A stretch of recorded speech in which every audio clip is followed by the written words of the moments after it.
Eric Liddell. ఆ పేరు మీకు కొంచెం విచిత్రంగా అనిపించవచ్చు. ఇంగ్లాండ్ దేశానికి చెందినటువంటి వ్యక్తి.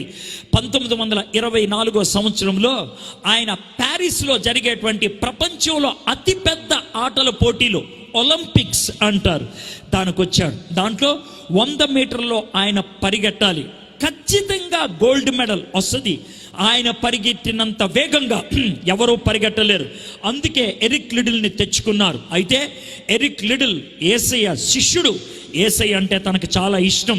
అయితే ఆయన ఒకరోజు అక్కడికి వచ్చిన తర్వాత, ప్యారిస్కి వచ్చిన తర్వాత మిగిలిన మిత్రులతో కలిసి ప్రార్థన చేసుకుంటూ ఒక మాట చెప్పాడంట. ఏమన్నా తెలుసా? ఒకవేళ దేవుణ్ణి ఆరాధించే ఆదివారం పొద్దున్న నన్ను కనుక 100 మీటర్లో పరిగెట్టమంటే నేను పరిగెట్టను. దేవుని ఆరాధనకి ఇవ్వాల్సిన సమయాన్ని ఇంకా దేనికి ఇవ్వను అని అన్నాడు. ఆ సంవత్సరం 100 మీటర్ల పరుగు పందెం ఆదివారం పొద్దున్న పెట్టారు. ఆయన పరిగెట్టలేదు.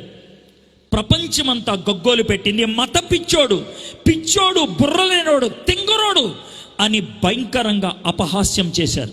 కానీ ఎరిక్ లిడిల్ పట్టించుకోలేదు. తన మేనేజర్, బుద్ధి లేనోడు నువ్వు, నీ మీద ఎంత డబ్బులు ఖర్చు పెట్టాం అని తిట్టాడు. కానీ పట్టించుకోలేదు. 2 దినాల తర్వాత చిరాకు పడుతూ మేనేజర్ అన్నాడు, మన దేశం తరపున 400 మీటర్ల పరుగు పందెంలో పరిగెడటానికి ఎవడు లేడు, నువ్వు వెళ్తావా? ఖాళీగా ఉన్నావు కదా అని అంటే, వెళ్తాను సార్ అన్నాడు. ఎప్పుడు తర్బీదు పొందలేదు, ఎప్పుడు ప్రయత్నం చేయలేదు. జీవితంలో మొదటిసారి బరిలో నుంచున్నాడు ఆయన. అయితే అందరూ అనుకున్నారు ఎరిక్ లిడిల్ ఓడిపోతాడు. ఈ దినాన్న ప్రపంచమంతా కూడా ఎరిక్ లిడిల్ ఓడిపోయినాడు అని చెప్పుకుంటారు అనుకున్నారు. ఆ సమయంలో ఒక పెద్ద ఆవిడ ఎరిక్ లిడిల్ దగ్గరికి వచ్చి, అయ్యా ఈ కాగితం మీద నీకు ఒక మాట రాశాను అని అన్నది. ఇచ్చింది. ఆ కాగితం చదవడానికి టైం లేక జోబులో పెట్టుకొని బరిలో నుంచున్నాడు. పరిగెట్టాడు. అందరికీ ఆశ్చర్యం కలిగేలా, అవాక్కయ్యే పరిస్థితి ఏంటి తెలుసా? ఆ సంవత్సరం గోల్డ్ మెడల్ ఎరిక్ లిడిల్ సంపాదించాడు. ఆ 400 మీటర్ల గోల్డ్ మెడల్స్ పరుగు పందెంలో గోల్డ్ మెడల్ తీసుకున్నప్పుడు జోబులోంచి కాగితం తీసి చూశాడు.